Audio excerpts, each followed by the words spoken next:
Romanos, capítulo 11, 33 a 36. Ora, Elaine, seja bem-vinda, que bom tê-la conosco. Romanos, capítulo 11, 33 a 36. Serão 3 referências, essa é a primeira. Amém? Wesley, achou? Diz assim: ó profundidade das riquezas, tanto da sabedoria como do conhecimento de Deus. Quão insondáveis são os seus juízos e quão inescrutáveis os seus caminhos. Porque quem compreendeu o plano do Senhor? Ou quem foi o seu conselheiro? Ou quem deu a ele primeiro alguma coisa para que seja recompensado? Porque dele, e por ele, e para ele, são todas as coisas. Glória, pois, a ele eternamente. Amém. Agora, por favor, abra sua Bíblia em Provérbios, capítulo 19, verso 17. Ao Senhor empresta o que se compadece do pobre, e ele lhe pagará o seu benefício. Eu gosto da tradução que diz: aquele que dá ao pobre empresta a Deus, o qual lhe pagará com juros. Amém. Agora a última referência, Mateus, capítulo 25, verso 40. E respondendo o rei, lhes dirá: em verdade vos digo que, quando o fizestes a um destes meus pequeninos irmãos, a mim o fizeste. Palavra do nosso Deus.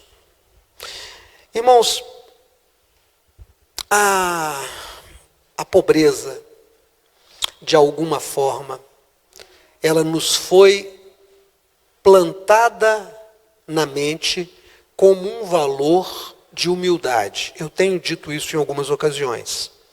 Nós aprendemos a chamar a pessoa muito pobre de uma pessoa muito humilde.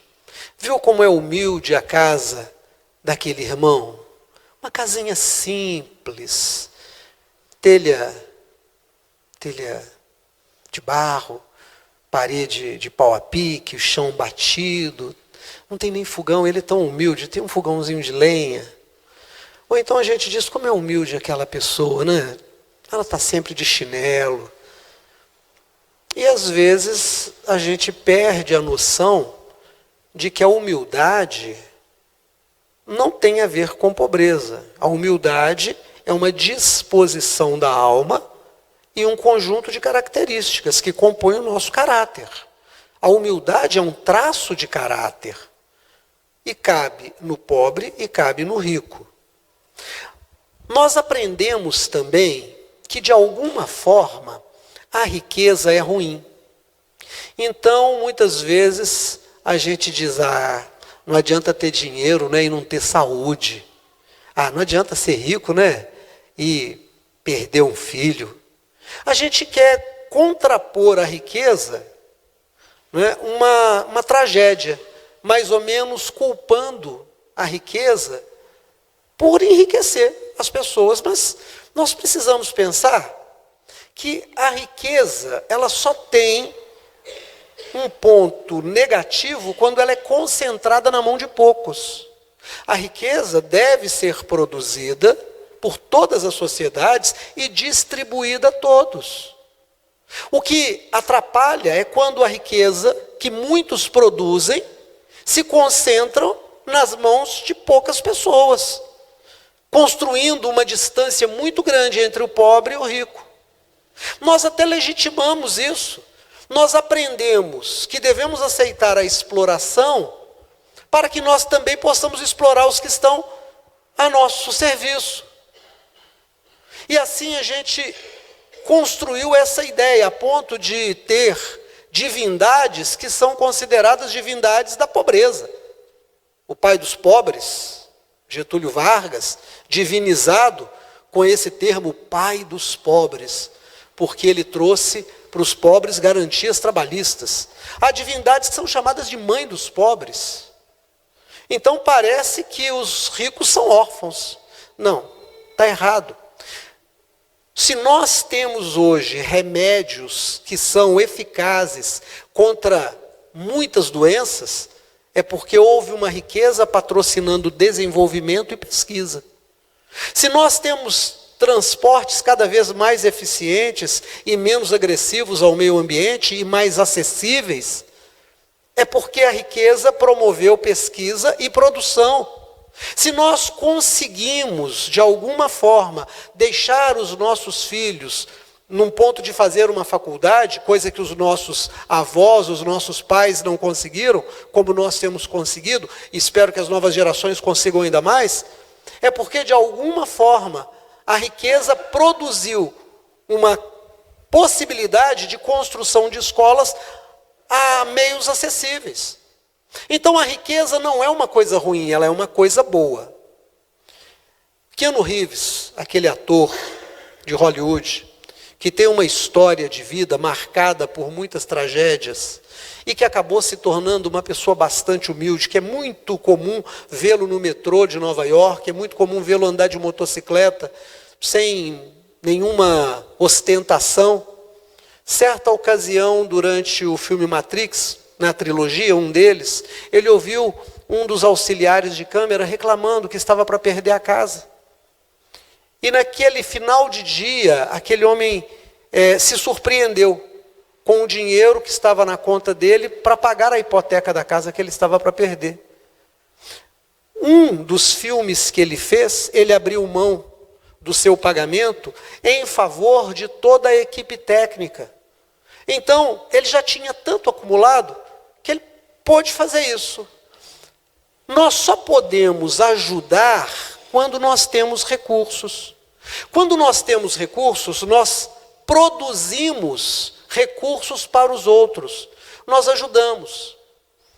Quando eu planto um pé de laranja, é porque eu espero que esse pé de laranja dê muita laranja. Quando eu planto no meu canteiro alface, eu espero que o alface seja grande, cheio de pétalas viçosas, crocantes, bastante úmidas, gostosas. Quando nós fazemos qualquer coisa, nós desejamos que aquilo traga consigo riqueza. Uma comida que a gente vai fazer, a gente quer que ela seja bonita, gostosa e nutritiva. Ela não pode ser só nutritiva. Não adianta você chegar e a pessoa diz, olha, está queimado, mas está gostoso. Você fala, não é a mesma coisa. Uma comida que você busca na panela é muito nutritiva, é gostosa, mas lhe falta a beleza da comida que é colocada na mesa, numa toalha bonita, numa louça bonita, e que você come com muito mais satisfação. Então a riqueza não é apenas o acúmulo de qualquer coisa, mas é aquilo que nós temos para produzir ainda mais riqueza na vida dos outros. A riqueza só é riqueza de verdade quando ela é partilhada, quando ela é repartida. Nós lemos 3 textos. No primeiro texto, lá em Romanos, o capítulo 11, até aquele texto que nós começamos a ler, Paulo ele vai falar da graça de Deus. Ele vai descrever a graça de Deus, esse favor em que nós não merecemos a salvação, mas somos alcançados pela salvação. E aí ele vai dizer assim, olha, o povo judeu, Deus permitiu que eles não entendessem que Jesus é o Messias e assim negassem Jesus. E se tornaram tão pecadores como os gentios que já não conheciam Jesus. Assim Deus nivelou a todos no pecado, mas como ele é generoso com os gentios, trazendo a salvação para eles, também foi com Israel e será de novo com Israel na restauração, para que todos também sejam nivelados na misericórdia. E aí ele vai dizer assim, ó profundidade da graça, do conhecimento de Deus. Ele fica assim como que Deus opera maravilhosamente. Ele diz, quão inescrutáveis, como é difícil entender os planos de Deus. Quem pode entender a mente do Senhor? Não é possível. E aí ele diz assim, quem deu alguma coisa a Deus para que Deus fique devedor? Deus não é devedor de ninguém, porque é Ele que a todos dá todas as coisas, porque dele, por Ele, para Ele são todas as coisas, seja pobreza ou riqueza, seja muito ou pouco, seja dia ou noite, seja o que for, tudo é dele, feito por Ele e para Ele.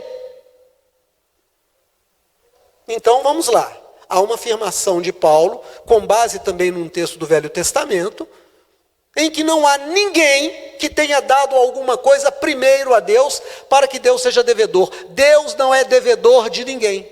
Simples assim. Vou te dar um exemplo. Você chega aqui na igreja e você tira do seu dinheiro um dízimo e devolve ao Senhor. Vou dar um exemplo. Pastor Zé.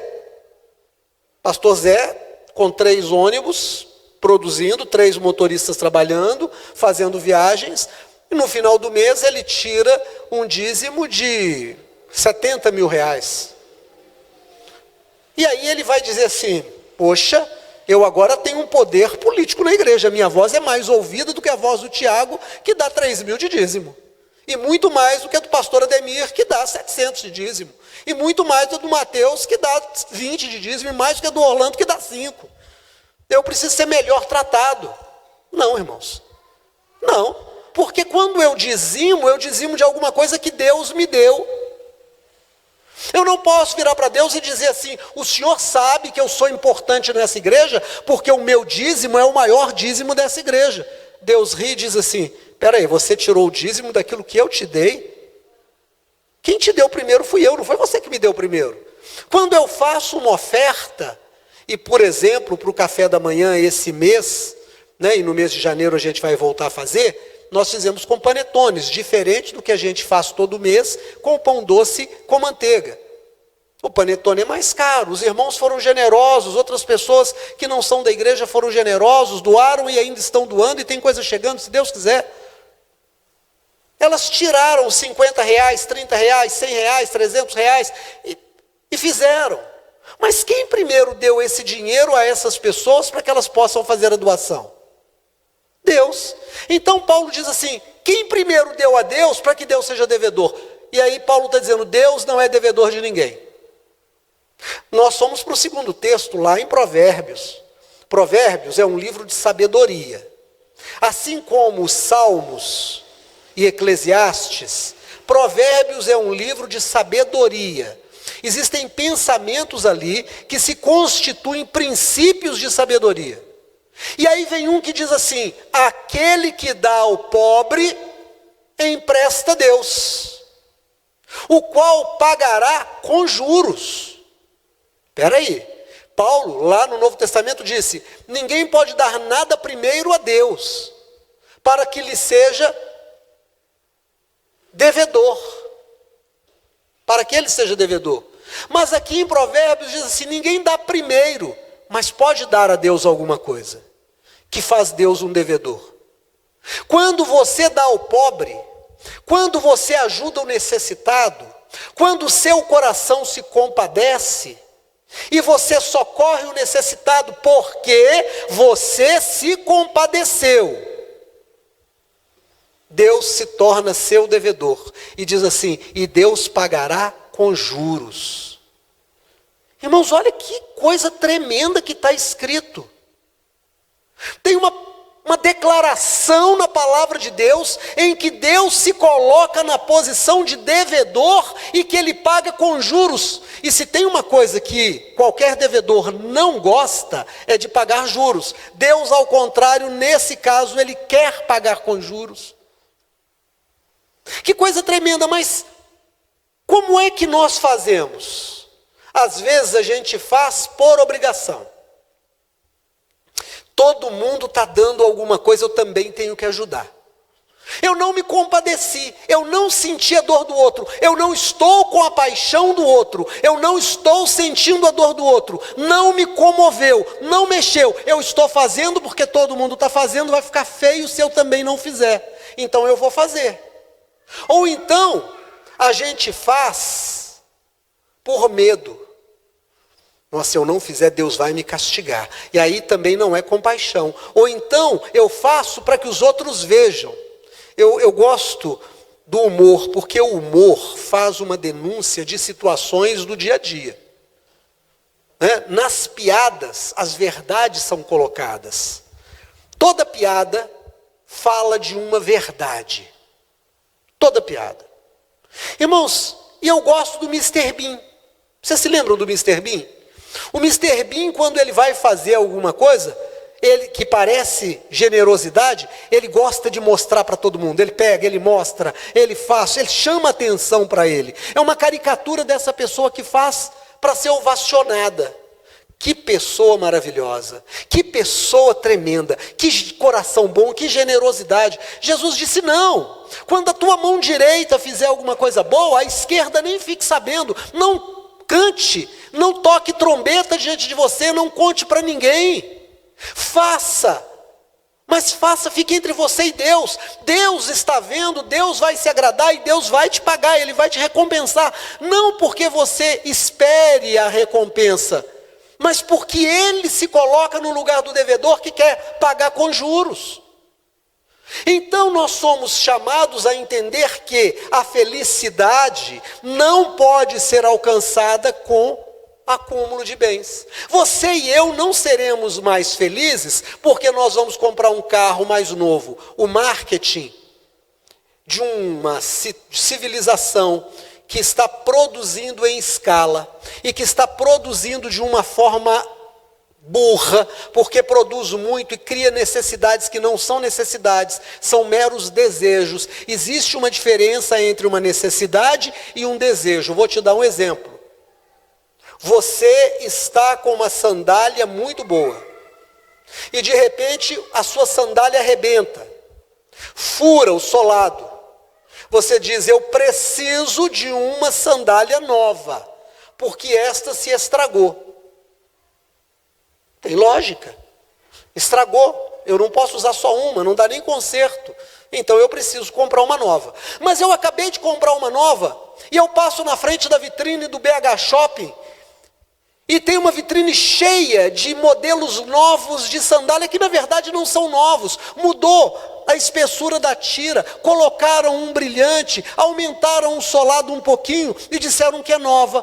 Eu não tenho a necessidade de comprar mais uma sandália, mas criou em mim o desejo. Aí eu compro e acumulo, aí eu compro e não tenho dinheiro. Mas o banco, que não é bom, pelo contrário é mau, ele põe na minha conta e na sua conta um dinheiro que eu não pedi, que você não pediu. É um limite de crédito. Eu não quero. Chega lá no banco e diz: eu não quero limite de crédito. Eles não tiram, o dinheiro está lá à sua disposição. E eles inventaram um negócio agora que é o Pix e o cartão de crédito, que já existe há algum tempo, o cartão de débito, que dá a impressão que a gente tem dinheiro. Então você chega e diz assim: eu não tenho dinheiro. Você nem se preocupa, porque você sabe que você tem um limite e no final do mês você está devendo, e todo mês a gente está devendo. A gente compra o que não precisa. Mas a gente compra porque a gente está sendo estimulado a gastar conosco. E aí quando chega a hora de ajudar alguém, quando eu vejo alguém necessitado, eu começo a inventar desculpas para mim mesmo. E para justificar a minha falta de generosidade, às vezes eu dou esse tipo de desculpa. Não é melhor a gente começar a socorrer os de casa antes de socorrer os da rua? A gente chega aqui e fala: gente, vamos fazer um sopão, vamos juntar roupa, vamos dar roupa porque está começando a fazer frio, vamos socorrer os necessitados. Alguém diz assim: não gosto dessas coisas, é melhor a gente fazer primeiro com os de casa. Irmão, ninguém está te segurando. Você quer socorrer os da sua casa? Você está sensível ao seu primo que perdeu o emprego? Você está sensível ao seu tio que aposentou e a aposentadoria não dá? Socorra! Mas não use isso como uma desculpa para dizer que a gente não deve socorrer os outros. Porque a única situação em que Deus se coloca como devedor é quando nós socorremos os necessitados. E aí eu pergunto: por que que eu não posso ser feliz tendo mais? Eu tinha uma sandália, agora tenho duas. Eu tinha um carro muito bom, do ano de 2013. Não estou satisfeito porque todo mundo hoje tem carro a partir de 2017. Só eu tenho o carro modelo 2013, imagine. O meu carro ainda tem uma lanterna redonda, agora estão usando lanterna de LED. O motor é o mesmo, a capacidade de passageiros é a mesma. O conforto é o mesmo, mas a lanterna agora é de LED. Agora, em vez de ter azul, tem azul perolado. Então, eu preciso comprar um carro novo. Quando eu compro o carro novo, eu não fico mais feliz. Quando eu junto muito dinheiro, eu acho que eu vou ser mais feliz, e eu não sou feliz. Se fosse assim, as pessoas muito ricas não ficavam viciadas em tantas coisas como estão, não chegariam ao suicídio como estão chegando. O suicídio entre ricos não é menor do que o suicídio entre pobres. A dependência de remédios entre os ricos não é menor do que a dependência de remédios entre os pobres. Porque não é o acúmulo de riqueza que traz felicidade, é o repartir a riqueza que traz a felicidade. Caixão não tem gaveta. Ninguém é melhor do que o outro porque tem muito. Mas quando a gente tem muito, a gente pode servir melhor. Quando a gente enriquece, a gente produz muito, a gente pode socorrer os necessitados, a gente pode investir. O Denzel Washington, aquele outro ator, ele fez muito sucesso e ganhou muito dinheiro. E ele é negro. E sabe o que ele fez com o dinheiro que ele ganhou? Ele criou um fundo especial para dar bolsas de estudo para crianças negras e pobres. Então, numa das formaturas, eu assisti, numa das formaturas de um grande grupo de crianças que ele patrocinou o estudo delas, elas se levantaram e disseram: nós só chegamos aqui porque você nos ajudou. E ele fez um discurso muito bonito falando da responsabilidade daquelas pessoas que Deus dá riquezas em socorrer os necessitados. Irmãos, não é só levar comida. Vamos imaginar que você prospere e você adote 1, 2, 3 crianças. Que você pague tratamentos para pessoas que não têm dinheiro e que precisam ser tratadas de um monte de doenças. Que você possa fazer o bem, que o seu negócio prospere e você gere muito mais empregos. Então veja, o Tiago, não o Tiago da Gabi, mas o Tiago da Bíblia, ele diz assim: vocês não têm. E não têm porque não pedem. E quando pedem, pedem mal. E pedem mal por quê? Porque pedem para gastar com os seus deleites. Ah, eu quero ficar rico para eu poder viajar para Paris, para eu poder morar numa mansão, para eu poder ter um carro. Não, irmão. A riqueza é colocada na mão das pessoas junto com a responsabilidade do socorro. Deus espera que os seus filhos prosperem. Deus espera que os seus filhos, assim como um pé de limão dê muito limão, Deus espera que os seus filhos prosperem para quê? Para que possam socorrer a muitas pessoas. E nós só seremos felizes quando nós pudermos olhar para trás e dizer assim: de tudo que Deus me deu, eu fiz bom uso. E aí nós lemos o terceiro texto. O terceiro texto lá de Mateus capítulo 25, nós lemos um versículo só, que é uma síntese do discurso de Jesus. Então o rei lhes dirá naquele dia: tudo que vós fizestes aos meus pequeninos, foi a mim que fizestes. Como é que é? Por que então que quem dá ao pobre empresta a Deus? Porque quando você faz ao pobre, você está fazendo a Deus. Então nós precisamos entender que nós somos colocados nesse mundo para prosperar. Nós somos colocados nesse mundo, olha aqui para mim por favor, em nome de Jesus. Você tem uma responsabilidade de ser bom e ir muito bem no caminho que Deus te colocou. Você pode ser pedreiro e você vai prosperar como pedreiro e vai chegar até uma pequena construtora ou uma grande construtora. Você pode ser uma enfermeira e você vai ser uma chefe de departamento. Você pode ser um policial e vai chegar a ser um oficial.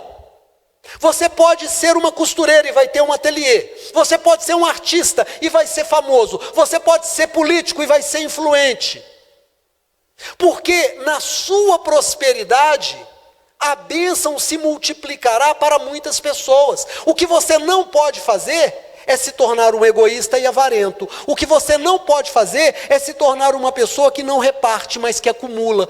Não existe nada pior do que acumular e não repartir. Não existe. porque a pessoa vai pagar o preço da pobreza dos outros. Presta atenção no que eu estou te falando. Eu estou te dando aqui um entendimento da palavra de Deus. Aquele que acumula para não repartir, vai pagar o preço da pobreza das pessoas com quem ele não repartiu. Então nós somos convocados a prosperar com generosidade. Aquele que dá ao pobre, empresta a Deus. Senhor, eu aceito a prosperidade que o Senhor quer para mim. Eu levanto de manhã, olha aqui para mim, irmão, em nome de Jesus. E eu digo, Senhor, eu sei da responsabilidade que o Senhor está colocando na minha vida. O Senhor colocou sobre mim a mesma bênção que o Senhor colocou sobre Abraão. Em ti, Tiago, serão benditas as famílias da terra. Pastor, aí o senhor viajou, aí o senhor pirou o cabeção. Não, não é assim não, ué. O senhor está falando que o Tiago é igual a Abraão? Eu não. Se você tivesse vindo à escola dominical hoje, você teria entendido a partir do texto de Atos capítulo 11, que Deus passou a graça e a pregação do evangelho aos gentios, e que o judeu e o gentio são um diante de Deus. Você teria ouvido a explicação que nos foi dada hoje de manhã na escola dominical, de que nós, enquanto uma árvore ruim, fomos enxertados na árvore boa, para recebermos da seiva dela e produzirmos frutos bons. Então toda a bênção que está na vida de Abraão, nos escritos bíblicos, está sobre a minha vida. Eu posso levantar amanhã, segunda-feira, e dizer para Deus na minha oração, Senhor, eu aceito a prosperidade que existe nesse dia para a minha vida, e eu assumo com o Senhor a responsabilidade de reparti-la. Em ti, Wesley, serão benditas todas as famílias do Betânia. Em ti, Patrícia, serão benditas todas as famílias do Betânia. Porque essa bênção que está lá vem sobre a nossa vida. Primeiro, a prosperidade não é minha, ela é de Deus. Ela é colocada na minha vida para que eu possa ajudar, socorrer e influenciar, para que eu possa fazer com que o outro sofra menos. Eu estava aqui na porta da igreja, tomando esse café de depois do culto, acho que foi mês passado, e alguém perguntou para mim alguma coisa assim do tipo, mas vale a pena levar café da manhã uma vez por mês? Uma vez por mês? Se fosse todo dia? Irmãos, se nós tivermos pessoas que doem e que trabalhem, nós poderemos levar todo dia. Poderemos levar café da manhã, almoço, janta, banho. Poderemos encaminhar para clínicas. A igreja poderá ter a própria clínica, poderá ter abrigo, poderá ter albergue. Vai depender da disposição dos corações, é só isso. Não há limites para o que Deus pode fazer, porque jamais passou pelo coração do homem aquilo que Deus tem para aqueles que o amam. A Bíblia diz que nem Satanás sabe o que Deus vai fazer através da multissabedoria que Ele dá através da igreja. Deus pode fazer mais, mas eu respondi o seguinte, quando alguém colocou essa questão. Nós não estamos preocupados em mudar a vida daquelas pessoas, porque sabemos da nossa pequenez, sabemos da nossa limitação, mas nós estamos também cientes de que naquele momento nós os tornamos um pouco menos sofredores. Naquele dia, naquela hora, aquele que está com fome vai comer. Hoje de manhã eu estava lá, pastor Zé, o senhor estava mais para frente, eu estava cumprimentando, abraçando aquelas pessoas que estavam chegando, e vieram 2 rapazinhos, e um deles falou para mim assim, tem 3 dias que eu não como nada. Eu falei, o que você quer? Ele falou, qualquer coisa, me dá qualquer coisa. Tem 3 dias que eu não como. Eu falei, come o panetone. Você quer café com leite? Você quer Nescau? O que é que você quer? A gente vai tentar te servir, tem banana. Ele falou, eu quero tudo, mas o que você vai me dar primeiro? Eu falei, toma o panetone primeiro. Eu não tenho nenhuma pretensão, e nem quem vai, seja o Lucas, a Tatá, seja a Sandra, seja a Antônia, nós não temos a pretensão de mudar a vida daquelas pessoas. Mas naquele momento, a gente diminui o sofrimento. Naquele momento, alguém senta e come. Tem uma foto, se vocês olharem no trabalho de hoje, que tinha um grupo sentado, comendo, e eu falei para eles assim, vamos tirar uma selfie? Todo mundo vai falar, Jesus! E aí eles levantaram os copinhos assim e disseram: Jesus! Eles já nos conhecem pelo nome e nós já conhecemos muitos pelos nomes. Tem alguns que entram na fila uma vez, duas vezes, três vezes. Hoje entrou um, né? Eu cumprimentei na chegada, na segunda vez eu dei um abraço nele e falei: rapaz, eu encontrei com um cara igual você ali na frente. Aí ele deu aquela risadinha. Aí depois da terceira vez, quando ele entrou na quarta vez, eu chamei e falei: ô querido, eu sei que você está guardando para depois, mas tem tanta gente para comer, você já pegou 3, já vai pegar mais 1, 4. Fica com esses, mas deixa a gente alcançar mais alguém. E ele falou: tá certo, o senhor está certo. Aí o de trás falou: eu ainda não comi. Eu falei: amém, tem mais alguém para comer. Mas que bom seria se nós pudéssemos dar um panetone inteiro para cada um, em vez de um quarto de panetone.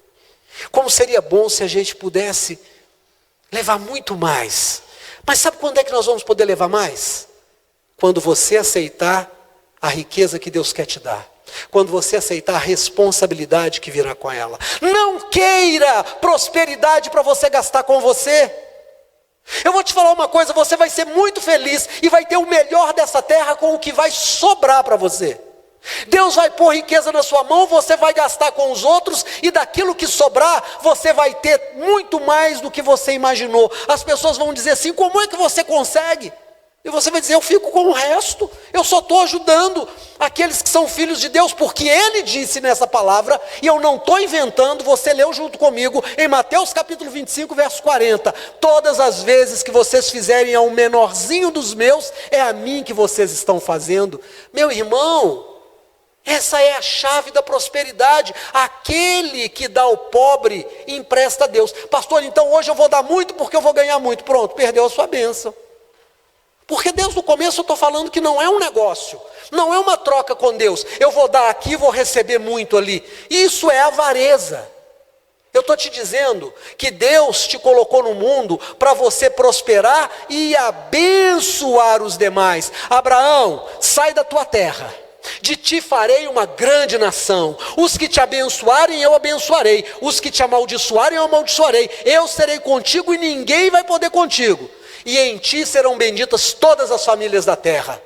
Todos serão abençoados em você. Deus chama Elaine e diz: Elaine, você não está predestinada a ser pobre. Você não está predestinada a morar num barracãozinho. Você não está predestinada a viver de pensão. Você não está predestinada a favor dos outros. Eu te fiz, diz o Senhor, para que você prospere e para que você socorra os necessitados.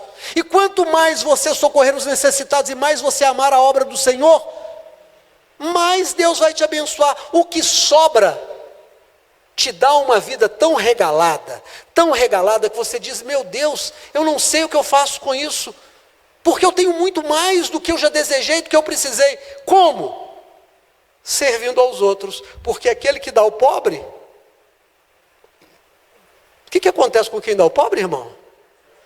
Vamos falar alto: aquele que dá ao pobre?